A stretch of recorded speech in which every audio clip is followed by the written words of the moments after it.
이동하시기를 바라겠습니다. 이제 하나님 말씀 보겠습니다. 오늘 주시는 말씀은 사도행전 13장 36절에서 39절 말씀까지인데요. 오늘도 다 같이 자리에서 일어나셔서 함께 말씀 보도록 하겠습니다. 사도행전 13장 36절에 39절 함께 봉독하겠습니다. 시작. 다윗은 당시에 하나님의 뜻을 따라 섬기다가 잠들어 그 조상들과 함께 묻혀 썩음을 당하였을 때 하나님께서 살리시는 썩음을 당하지 아니하였나니 이 사람을 힘입어 죄사함을 너희에게 전하는 이것이며 모세의 율법으로 하던 모든 일에 이 사람을 힘입어 믿는 자마다 의롭다 하심을 얻는 이것이라. 아멘. 자리에 앉으시겠습니다. 오늘은 바울의 1차 선교 여행 두 번째 선교지에서 있었던 일을 다루고 있습니다. 지난주에 첫 번째 바울의 1차 선교 여행의 첫 번째 선교지는 구브로였습니다.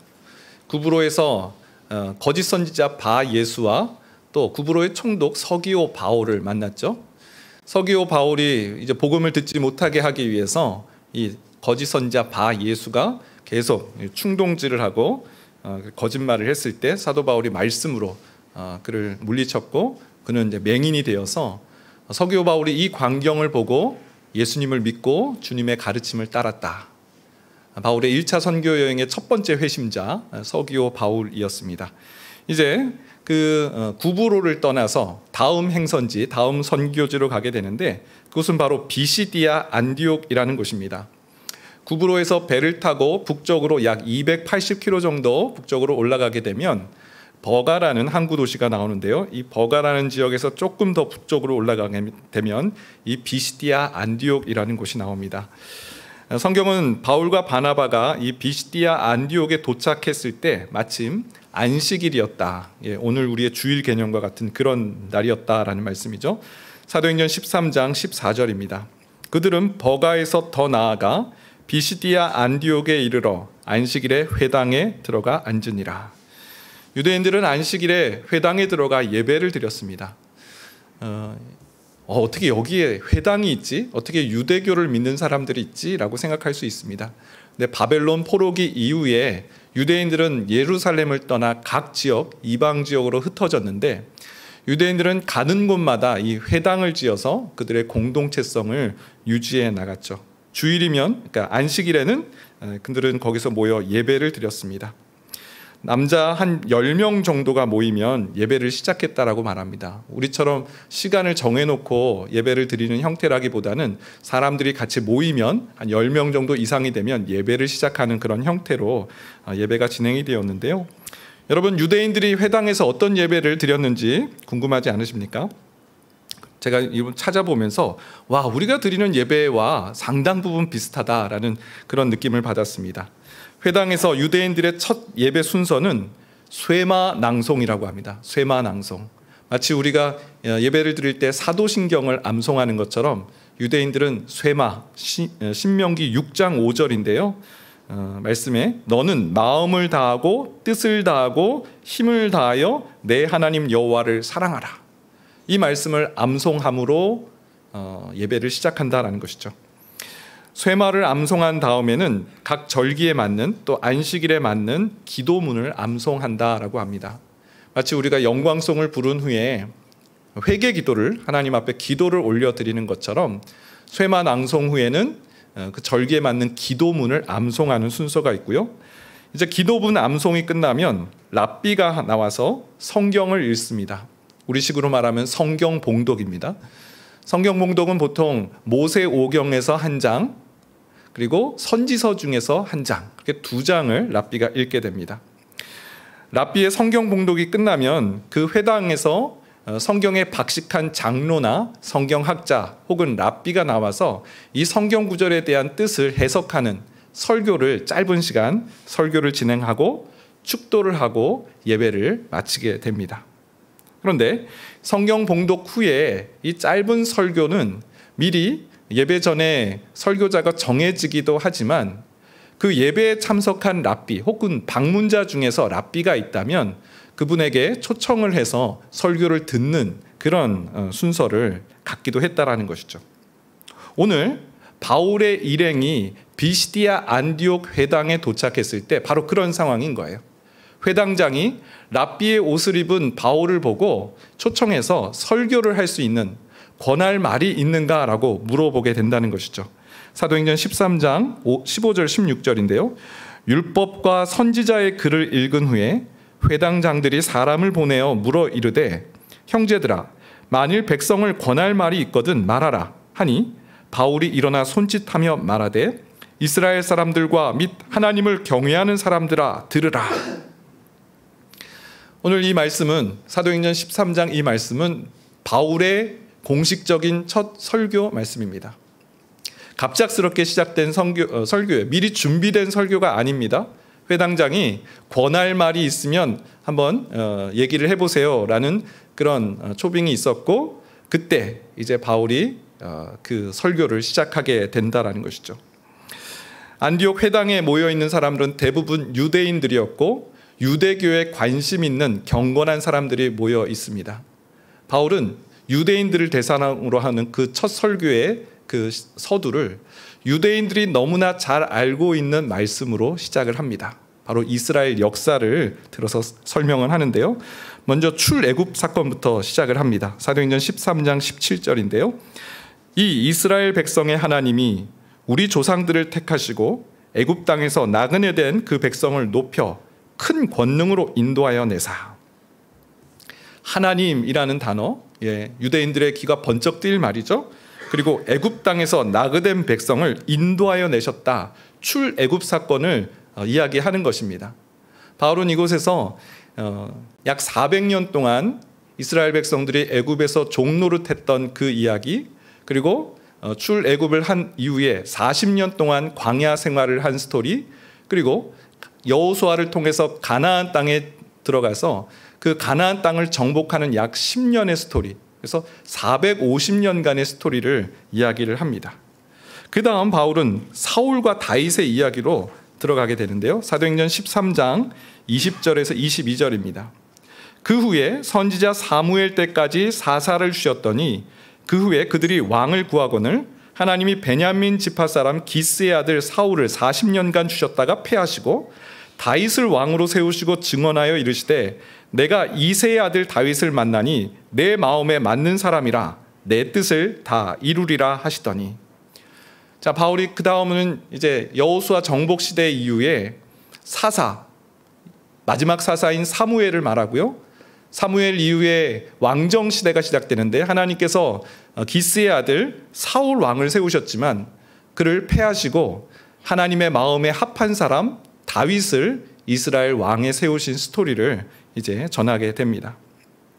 아마 바울의 설교를 들었던 유대인들은 아마 고개를 끄덕이면서 이 설교를 들었을 거라 생각해 봅니다. 그들이 너무나 잘 아는 스토리, 그들의 뿌리, 그들의 민족의 시작, 어떻게 우리가 여기에 왔는지, 우린 다윗의 자손이야 라고 그것을 자랑스럽게 말하는 사람들이 그 뿌리에 대한 이야기를 했을 때 고개를 끄덕이면서 참 저분 설교를 잘하시네, 참 성경을 잘 풀으시네, 이런 생각을 하면서 들었을 것입니다. 그런데요, 그 다음부터 시작된 설교는 그곳에 있는 사람들이 단 한 번도 들어보지 못한 예수님에 관한 소식을 바울이 전하기 시작합니다. 사도행전 13장 23절인데요. 하나님이 약속하신 대로 이 사람의 후손에서 이스라엘을 위하여 구주를 세우셨으니 곧 예수라. 하나님이 약속하신 대로 이 사람의 후손, 이 사람의 후손이 누굽니까? 이 사람은 바로 다윗을 말합니다. 바울이 다윗을 꺼낸 이유가 바로 여기에 있어요. 바로 예수님을 소개하기 위해서 다윗을 얘기한 거죠. 다윗의 후손이다. 이분이 바로 다윗의 후손이신데 그분이 구원자시고 곧 예수 그리스도이시다. 그리고 세례 요한을 등장시킵니다. 사도행전 13장 24절 25절인데요. 그가 오시기에 앞서 요한이 먼저 회개의 세례를 이스라엘 모든 백성에게 전파하니라. 요한이 그 달려갈 길을 마칠 때 말하되 너희가 나를 누구라 생각하느냐? 나는 그리스도가 아니라 내 뒤에 오시는 이가 있으니 나는 그 발에 신발끈을 풀기도 감당하지 못하리라 하였으니. 세례 요한은 유대인들에게 매우 존경을 받는 사람이었습니다. 그런데 세례 요한이 이런 말을 했죠. 바울이 그것을 인용하는 거예요. 나는 그리스도가 아니다. 내 뒤에 오실 이가 바로 그리스도이신데 나는 그분의 신발끈을 풀기에도 감당할 수 없다. 아마 그곳에 있는 유대인들은 세례 요한이 했던 말을 떠올렸을지 모릅니다. 맞아. 그때 세례 요한이 내 뒤에 오실 이가 있다고 했고 그분은 메시아이고 세례 요한은 자신은 그리스도가 아니라고 했는데 그러면 바울이 그분이 누군지를 이제 얘기하나 보다라는 그런 이제 관심을 갖고 듣게 되는 것이죠. 그런 다음 바울은 유다의 총독, 이번에는 빌라도를 또 등장시킵니다. 예수님의 죽으심을 설명하는 거예요. 사도행전 13장 27절 28절입니다. 예루살렘에 사는 자들과 그들 관리들이 예수와 및 안식일마다 외우는 바 선지자들의 말을 알지 못함으로 예수를 정죄하여 선지자들의 말을 응하게 하였도다. 죽일 죄를 하나도 찾지 못하였으나 빌라도에게 죽여달라 하였으니. 예루살렘에 사는 자들과 그들 관리들, 누굴 말합니까? 이스라엘의 대제사장들, 그들의 그 관리들, 그들이 매일같이 선지자의 글을 읽지만 깨닫지 못했다. 그래서 오히려 예수님이 오셨는데 정죄를 했고, 그런데 그건 또 기가 막히게 선지자들이 말한 것을 응하게 한 사건이었다. 이 대제사장들은 빌라도에게 예수를 죽여달라고 그렇게 청을 했다라는 그 일을 얘기합니다.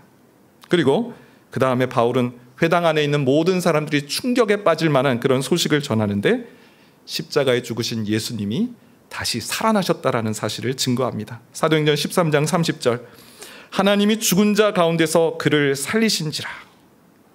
또 사도행전 13장 36절 37절 다윗은 당시에 하나님의 뜻을 따라 섬기다가 잠들어 그 조상들과 함께 묻혀 썩음을 당하였을 때 하나님께서 살리신 이는 썩음을 당하지 아니하였나니.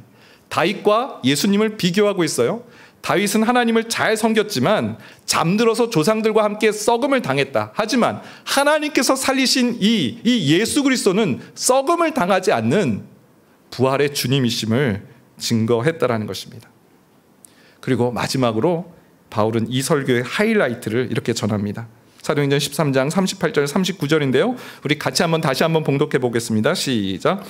그러므로 형제들아 너희가 알 것은 이 사람을 힘입어 죄사함을 너희에게 전하는 이것이며 또 모세의 율법으로 너희가 의롭다 하심을 얻지 못하던 모든 일에도 이 사람을 힘입어 믿는 자마다 의롭다 하심을 얻는 이것이라. 아멘.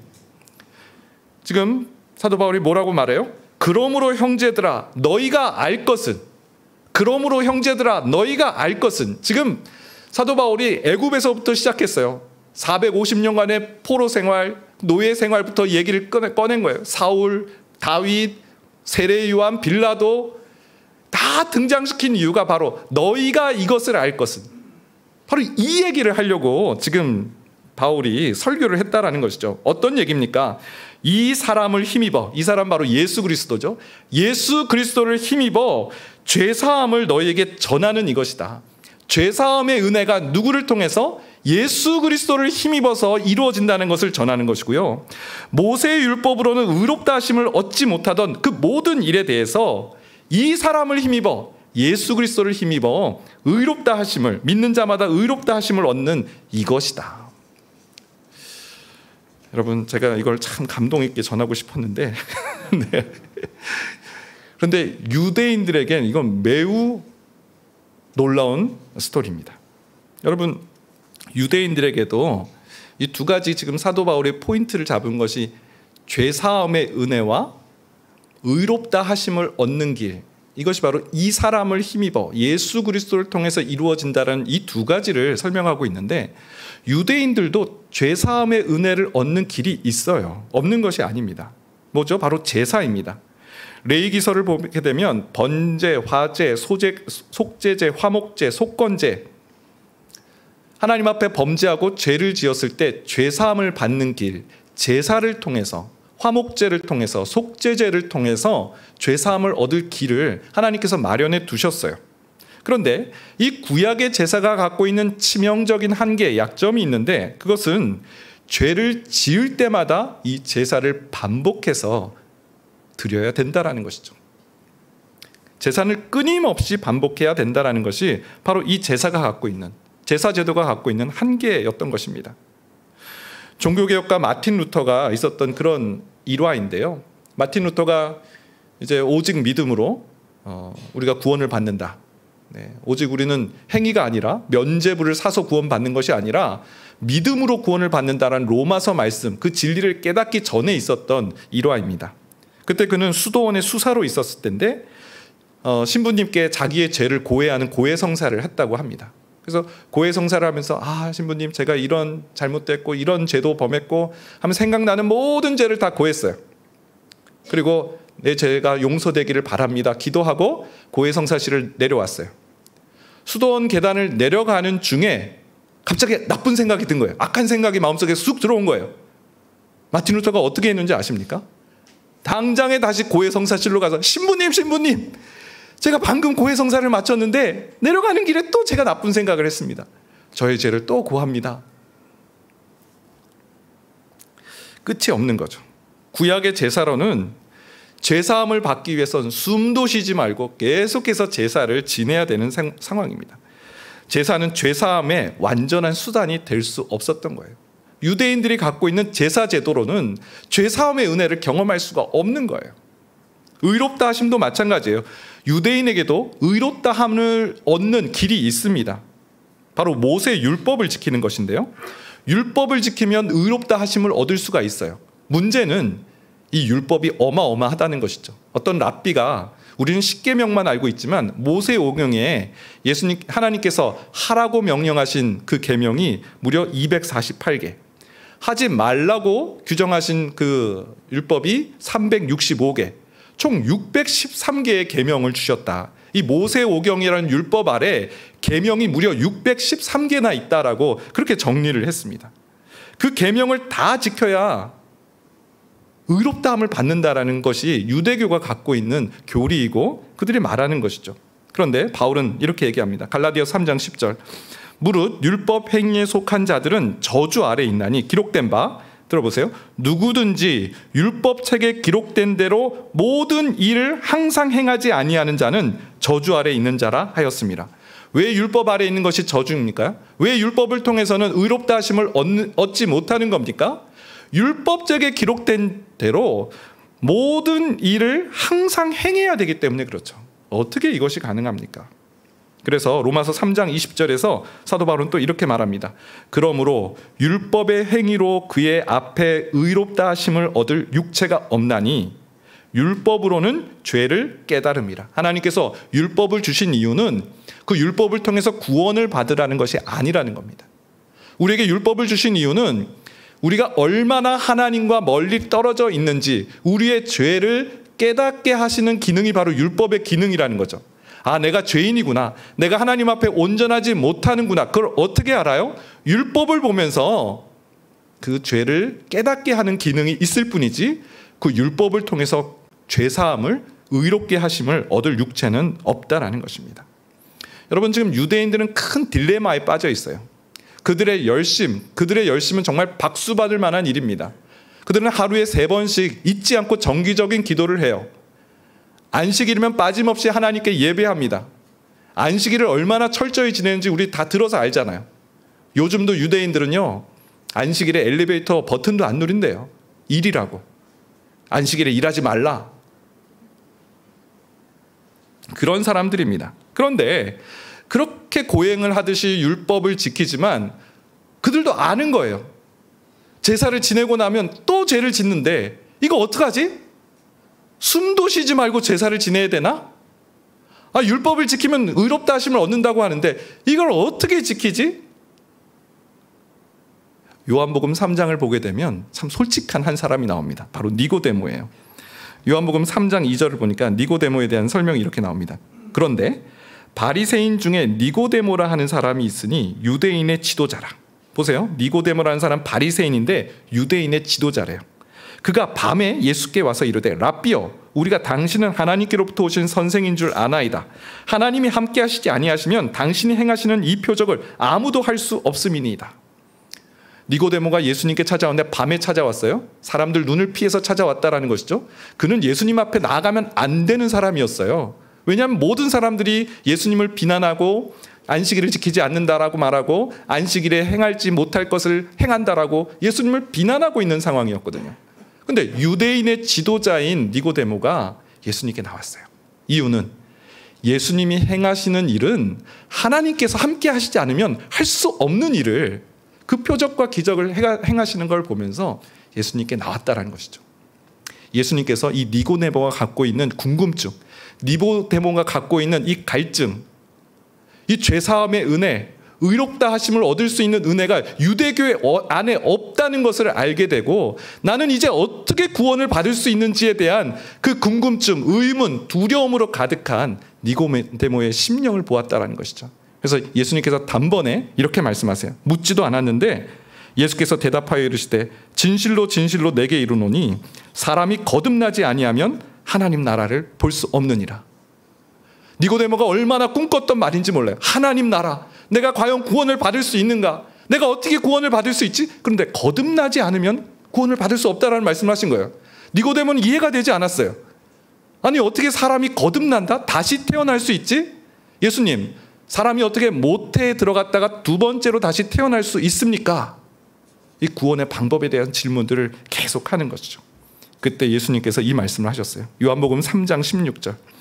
하나님이 세상을 이처럼 사랑하사 독생자를 주셨으니 이는 그를 믿는 자마다 멸망하지 않고 영생을 얻게 하려 하심이라. 여러분, 이 말씀은요, 예수님이 니고데모에게 주신 말씀이에요.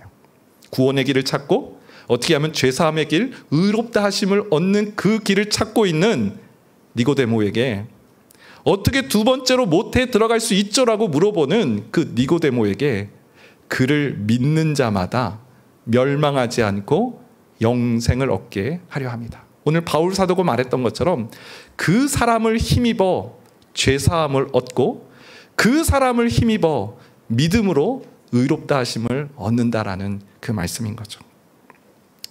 여러분, 바울이 이 말씀을 전했을 때 유대인들의 마음에 얼마나 기쁨이 있었을까? 아마 니고데모와 같은 그런 기쁨이 있었을 거예요. 여러분 생각해 보세요. 그리스 신화의 시지푸스 신화 아시죠? 그 형벌. 그 시지푸스가 그 바위를 올리잖아요. 계속 올립니다. 정상에 올라가면 바위가 뚝 떨어져요. 그럼 다시 내려가가지고 그 바위를 올리는 거예요. 그리고 또 떨어져요. 그럼 또 올리는 거예요. 유대인들의 삶은 바로 이런 거죠. 계속 자신의 어떤 일들을 끊임없는 그런 노력과 의지로, 하지만 기쁨도 없고 소망도 없고 안 된다는 사실까지 알면서 어쩔 수 없이 가고 있는 그런 삶을 살아가고 있는데, 바울이 뭘 전한 겁니까? 예수 그리스도를 힘입어 죄사함을 얻고 예수 그리스도를 힘입어 의롭다 하심을 얻는 그 길을 말씀해 주었을 때 유대인들은 폭발적인 반응을 보입니다. 사도행전 13장 43절인데요. 회당의 모임이 끝난 후에 유대인과 유대교에 입교한 경건한 사람들이 많이 바울과 바나바를 따르니 두 사도가 더불어 말하고 항상 하나님의 은혜 가운데 있으라 권하니라. 이 한 말씀으로 벌써 유대교와 유대인들, 많은 사람들이 바울과 바나바를 따르게 되었다. 계속해서 물어본 거죠. 어떻게 하면 우리가 이 구원의 기쁨, 죄사함의 은혜를 잃어버리지 않을 수 있습니까? 라고 모임 후에 계속 묻는 겁니다.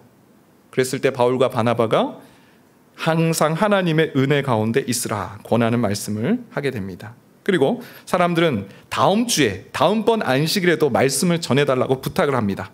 사도행전 13장 42절, 그들이 나갈새 사람들이 청하되 다음 안식일에도 이 말씀을 하라 하더라. 그리고 다음번 안식일에 찾아왔을 때 어떤 일이 일어났냐면 사도행전 13장 44절, 그 다음 안식일에는 온 시민이 거의 다 하나님의 말씀을 듣고자 하여 모이니. 비시디아 안디옥의 복음의 능력이 아주 나타난 거예요. 이 누가가 좀 과장해서 썼을지 모르겠어요. 온 시민이, 비시디아에 있는 모든 그 시민들이 회당에 모여서 바울과 바나바가 전하는 그 말씀을 듣고자 했다라는 겁니다. 유대인뿐이 아닙니다. 이방인들의 회심도 나타났는데요. 사도행전 13장 48절, 이방인들이 듣고 기뻐하여 하나님의 말씀을 찬송하며 영생을 주시기로 작정된 자는 다 믿더라. 네.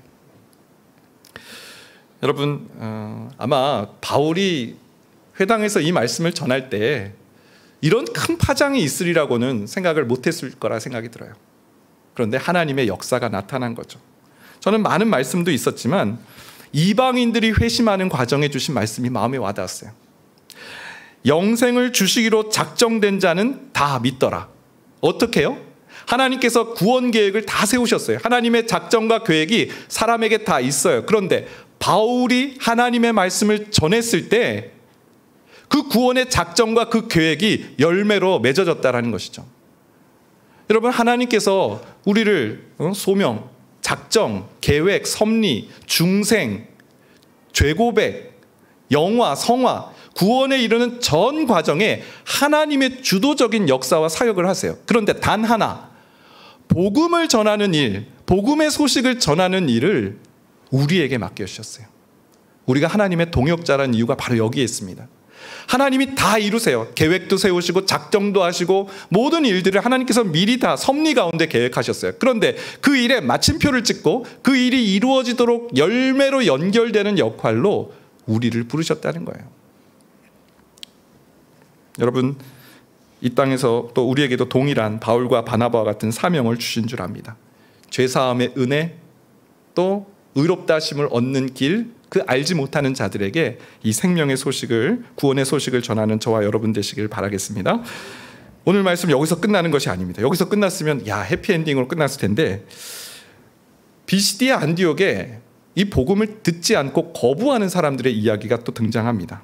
많은 사람들이 열광하면서 온 시민이 모여들자 그걸 비방하는 사람들이 나타났어요. 사도행전 13장 45절인데요. 유대인들이 그 무리를 보고 시기가 가득하여 바울이 말한 것을 반박하고 비방하거늘.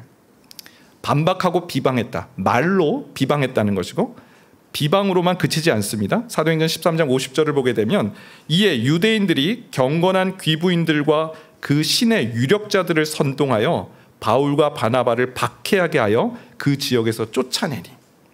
박해라는 단어는 디아그모스라는 단어예요. 신앙을 포기하도록 괴롭히거나 심지어 죽이려고 했다는 그런 것을 박해라는 단어에 씁니다.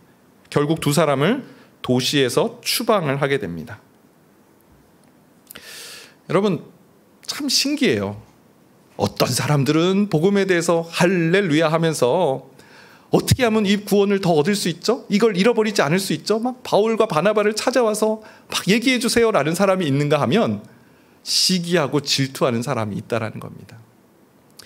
여러분, 이런 걸 보면 우리가 복음을 잘 전해야 이 사람이 구원을 받고 우리가 기가 막히게 설명을 해야 이 사람이 정말 영생을 얻는다라는 것은 하나님 주시는 생각이 아닌 것 같아요. 어제도 가정에 신방을 하는데 이 자녀들이 이제 머리가 좀 컸다고 교회 안 나오는 거예요. 그래서 목사님 어떻게 하면 좋죠? 제가 신앙의 모범이 잘 못 되는가 봐요. 제가 복음을 잘 전하지 못했나 봐요. 제가 바울처럼 이렇게 죄사함의 은혜와 의롭다 하심을 얻는 길을 잘 설명했으면 얼마나 좋겠어요. 막 자책하시는 그런 마음들이 느껴졌습니다. 여러분, 그건 하나님 주시는 마음이 아니라고 생각합니다. 왜냐하면 심지어 예수님께서도 복음을 전하셨을 때 그걸 거부하는 사람들이 있었거든요. 대표적인 사람들이 바로 나사렛 사람들이죠. 마가복음 6장 3절, 이 사람이 마리의 아들 목수가 아니냐, 야고보와 요셉과 유다의 시몬의 형제가 아니냐, 그 누이들이 우리와 함께 여기 있지 아니하냐 하고 예수를 배척한지라. 나사렛이 어디입니까? 예수님의 성장지. 거기서 유년 시절을 보냈어요. 그러니까 예수님이 딱 와서 복음을 전하니까 나 저 사람 아는데? 저 형제들 다 우리랑 함께 있는 사람들 아니야. 예수님이 뭐라고 말씀하시는지 하나도 듣지 않아요. 저 사람의 출신지, 저 사람의 배경, 나와 다를 게 없네? 뭐 들을 게 있겠어? 예수님께 등을 돌렸다라는 거예요. 마가복음 6장 5절을 보게 되면 거기서는 아무 권능도 행하실 수 없어 다만 소수의 병자에게 안수하여 고치실 뿐이었다. 듣지 않고 등을 돌리고 거부하는 사람들이 있었다라는 것이죠. 그리고 예수님 거기서 어떤 권능도 행하실 수 없었다라는 말씀이 나와요. 예수님 어떻게 하셨나요? 나사렛에 불을 내리신 것이 아니라 마가복음 6장 6절, 그들이 믿지 않음을 이상히 여기셨더라. 이에 모든 촌에 두루 다니시며 가르치시더라. 예수님 다음 행선지로 가셨어요. 나사렛 사람들이 듣지 않으면 거기서 뭐 실망하시거나 거기에 뭐 심판을 내리시거나 하지 않으셨고요. 바로 다음 촌으로 가서 복음을 증거하셨다라는 것입니다. 오늘 바울과 바나바도 마찬가지예요. 비시디아 안디옥에서 결국 추방을 당했어요. 어디로 갑니까? 사도행전 13장 51절. 두 사람이 그들을 향하여 발에 티끌을 떨어버리고 이고니온으로 가거늘. 발에 티끌을 떨었다는 것은 여기서 복음 증거의 사명을 했다라는 증거이고요. 그 다음 행선지로 이고디온으로 넘어가는 그런 장면입니다. 여러분, 이게 뭔가 엄청난 일이 일어날 것처럼 보였는데 비시디아 안디옥이 발칵 뒤집어지고 모든 사람들 구원받는 일이 일어날 거라 생각했는데 결국 두 사람은 쫓겨나고 유대인들이 유력한 자들의 힘을 써서 이걸 복음을 막아버렸네? 아무 일도 안 일어난 것인가? 그냥 2주간의 해프닝이었나? 아니요, 성경은 그렇게 말씀하지 않아요. 마지막 구절인데요, 사도행전 13장 52절. 제자들은 기쁨과 성령이 충만하니라. 여러분, 여기서 제자들은요, 바울과 바나바가 아닙니다. 비시디아 안디옥에서 바울의 설교를 듣고 회심한 유대인들이 바로 제자들이에요. 성경은 너무나 놀랍습니다. 단 한 번의 설교를 들었던 그 사람들, 그 유대인들이 이제 예수님을 따르는 사람들이 되었다라고, 제자들이 되었다라고 설명하고 있고요, 그들에게 기쁨과 성령이 충만하다라고 말씀을 전하고 있습니다. 여러분, 이들은요, 훗날 갈라디아 교회를 세우는 초석이 된 신자들이 되었습니다. 사랑하는 여러분, 하나님의 말씀은 능력인 줄 믿습니다. 복음의 문이 이쪽에 닫혀 있다 할지라도 포기하거나 막 성내지 않아도 됩니다. 예수님처럼, 바울과 바나바처럼 이쪽 문이 닫혀 있으면 다른 쪽 문을 가서 복음을 전하면 됩니다. 영생이 되기로 작정된 자들은 다 믿더라. 하나님께서 우리의 이 복음 전파를 통해서 또 하나님께서 예정한, 하나님께서 작정하신 주님의 종들을, 주님의 자녀들을 부르시는 줄 믿습니다. 오늘 주보에 태신자 작정 카드를 그렇게 넣어드렸습니다. 한번 꺼내 보시겠어요? 글씨가 좀 작지만 한번 보겠습니다. 제일 왼쪽에는 누가 태신자일까? 누가 태신자일까라는 대상자에 대한 설명이 나옵니다. 복음을 전혀 듣지 못한 자, 무신론자, 타종교에 있는 사람들, 또 오래전에 신앙생활을 했지만 지금은 하지 않고 있는 자, 가나안 성도를 말하는 거죠. 마음은 있지만 여건이 어렵고 용기가 없어 주님께 나오지 않는, 내 주변의 지인이나 가족 중에 이런 분들이 있으면 바로 태신자 대상자가 됩니다. 가운데 보면 개인 보관용이라고, 그럼 나의 태신자는 누굴까? 내가 어떤 분을 위해서 기도하면 좋을까라는 이름과 개인 그 태신자의 상황에 관한 기도 제목을 적으시면 되겠고요. 그 중간에 보면 우리 공동체 다락방의 태신자가 있습니다. 다락방에 참여하시는 분들은 이 카드를 가지고 꼭 참여해 주시기 바라고요. 이번 주에 다락방에서 태신자에 관한 나눔이 있습니다. 거기에 이제 우리 공동체 태신자가 누군지 이름을 적고 그 상황들을 적는 칸입니다. 그리고 제일 오른쪽은 교회 제출용인데 여기에 나의 태신자 이름과 그 관계를 적고 상황을 적어주시면 교회에서 또 교육자들이 또 중보기도팀에서 금요기도회에서 다락방에서 함께 이 기도 제목을 놓고 기도하고자 합니다. 정말 우리는 할 수 있는 일이 기도잖아요. 그 마음을 우리가 어떻게 설득할 수 있겠습니까? 최선을 다해서 함께 기도하고요, 또 하나님께서 어떤 일을 펼쳐가실지를 기대하며 소망하는 저희가 되었으면 좋겠습니다. 우리 같이 한번 찬양하겠습니다. 온 세상 위하여 박수치면서 우리 힘차게 찬양하겠습니다.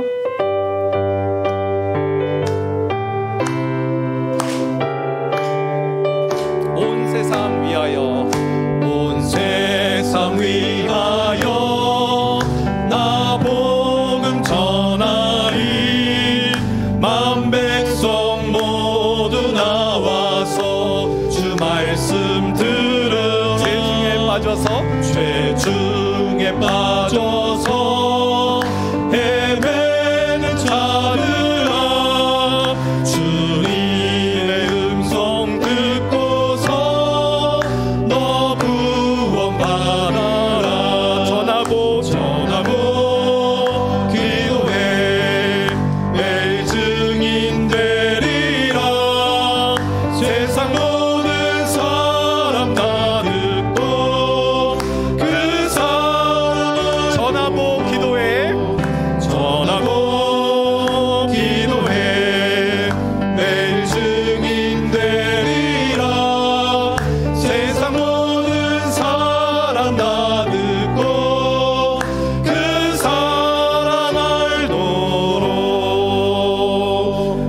가지 기도 제목으로 함께 기도했으면 좋겠는데요. 첫 번째는 하나님, 제가 먼저 이 복음의 기쁨, 복음의 은혜를 누리게 하여 주옵소서. 다시 복음 앞에 서게 하여 주옵소서. 사도 바울이 그 오랜 이스라엘 역사들을 다 얘기한 이유는, 너희 형제들아, 너희가 이것을 알 것은 죄 사함의 은혜가 이 사람을 힘입어 이루어진다는 것, 의롭다 하심을 얻는 것도 이 사람을 힘입어 믿음으로 얻게 된다는 것을 증거하며 전했는데, 하나님, 우리 안에 이 죄사함의 은혜를 누리게 하여 주옵소서. 죄가 더 이상 우리를 흔들지 못하도록, 하나님, 죄와 사망의 권세가 오직 복음으로 예수 그리스도를 힘입어서 이루어진다는 것을 확신할 수 있도록 하나님 그 은혜를 누리게 하여 주옵소서. 하나님, 우리의 모습은 여전히 불의가 가득하고 하나님 죄로 더덕더덕 되어 있는 우리의 죄 덩어리의 모습이지만, 그럼에도 하나님 의의 옷을 입혀주시고 너희는 나의 본질상 진노의 자녀가 아니라 의의 자녀라고 바라봐 주시는 그 하나님의 사랑, 의의 자녀로서의 삶, 그 온전한 삶을 살아갈 수 있는 은혜를 누리게 하여 주옵소서. 또한 하나님, 우리만 이것을 누리는 것이 아니라 주님, 니고데모와 같이 그 구원의 길을 찾는 자들에게 이 생명의 소식을 담대히 증거하는 하나님의 사람들 되게 해달라고 오늘 주신 말씀 기억하면서 주여 한번 외치시고 기도하며 나가겠습니다. 주여, 하나님 감사합니다. 하나님, 우리에게 다시 한번 복음의 의미를 깨닫게 하심을 감사합니다. 예수 그리스도, 그분은 누구십니까? 예수 그리스도는 우리에게 죄사함의 은혜를 주시는 하나님이신 줄 믿습니다. 예수 그리스도는 누구십니까? 우리에게 의롭다 하심을 얻게 되는 그 길이 바로 예수님이신 줄 믿습니다. 하나님, 여전히 죄로 인해 하나님 방황하고 쓰러질 때만 있지만, 그럼에도 벌떡벌떡 다시 일어날 수 있는 것은 예수 그리스도 그 보혈의 능력이고 힘인 줄 믿습니다. 죄와 사망의 권세에 엎어져 있고 눌려져 있지 않게 하여 주시고 승리의 삶을 살아갈 수 있도록 도와주시옵소서. 또한 하나님께서 우리를 온전하고 완전한 하나님의 의의 자녀로 삼아주셨다 말씀합니다. 하나님, 이것은 율법을 지켜서 이루어질 수 있는 것이 아니라 십자가의 주님을 바라보고 십자가의 주님을 믿을 때 그를 믿는 자가 멸망하지 않고 영생을 얻게 된다라고 말씀하셨사오니, 하나님이 복음의 진리 앞에 한 주간 또 감사하며 찬양한 우리의 심령들 되게 하여 주옵소서. 하나님, 많은 유대인들처럼 지금도 자기 노력으로 자기 의지로 구원의 길을 걷고자 하는 사람들이 참으로 많이 있습니다. 시지푸스와 같이 그 형벌의 그 바위를 올리는 하나님, 그런 끊임없는 그런 반복된 제사로 그것을 이루고자 하는 사람들이 많이 있습니다. 하나님, 이들에게 예수 그리스도의 구원의 소식을 증거하게 하여 주옵소서. 우리 예수 그리스도를 힘입을 때 우리는 죄사함의 은혜를 얻고 의롭다 하심을 얻게 된다는 이 귀한 진리를 담대하게 증거할 수 있도록 도와주옵소서. 설령 그들의 길을 닫고 설령 그들이 문을 닫는다 할지라도 하나님, 여기가 막혀있으면 다른 쪽에 나아가 복음을 전할 수 있는 하나님, 바울과 바나바와 같이 예수님과 같이 복음 증거자의 사명을 잘 감당해 나갈 수 있도록 주여 도와주시옵소서. 하나님 감사합니다. 하나님, 먼저 우리에게 복음이 필요합니다. 이미 들었던 복음, 20년 전, 30년 전 내가 들었던 복음으로는 오늘을 살아낼 힘이 없습니다. 그래서 하나님, 우리 귀에 하나님의 복음의 소식을 계속 귀에 들려주어야 될 줄 믿습니다. 오늘 사도 바울의 첫 설교를 통해서 예수님이 누구신지를 다시 한번 생각하고 알게 하시니 감사합니다. 형제들아, 너희가 알 것은 죄사함의 은혜가 이 사람을 힘입어 이루어진다는 것, 너희가 알 것은 의롭다 하심을 얻는 것은 믿음으로 이 사람을 힘입어 이루어진다는 것을 증거하였던 것처럼, 하나님, 우리 귀에 죄사함의 은혜, 의롭다 하심을 얻는 길이 여기에 있음을, 예수 그리스도를 힘입는 삶을 매일매일 살아갈 수 있도록 도와주옵소서. 그래서 하나님, 이 승리의 삶을, 그것을 알지 못하는 자들에게 이 새 생명의 소식을, 이 기쁨의 소식을 증거하며 전하는 복된 입술이 되게 하여 주옵소서. 하나님, 우리 주변에 하나님께서 작정하신, 이미 구원하기로 영생을 주기로 작정한 자들이 참으로 많이 있는 줄 압니다. 우리의 복음의 소식을 기다리고 있는 자들이 많이 있는 줄 믿습니다. 하나님, 담대하게 복음을 전하는 또 한 주간의 삶이 될 수 있도록 도와주시옵소서. 지금은 우리 주 예수 그리스도의 은혜와 하나님의 그 크신 사랑하심과 성령님의 인도, 교통, 위로하시는 놀라우신 은총이 온 세상 향하여 복음 증거자의 삶을 살아가기로 마음에 다짐하는 여기 모인 모든 주님의 권속들 머리 위에 이제로부터 영원까지 함께 하시길 축원하옵나이다. 아멘.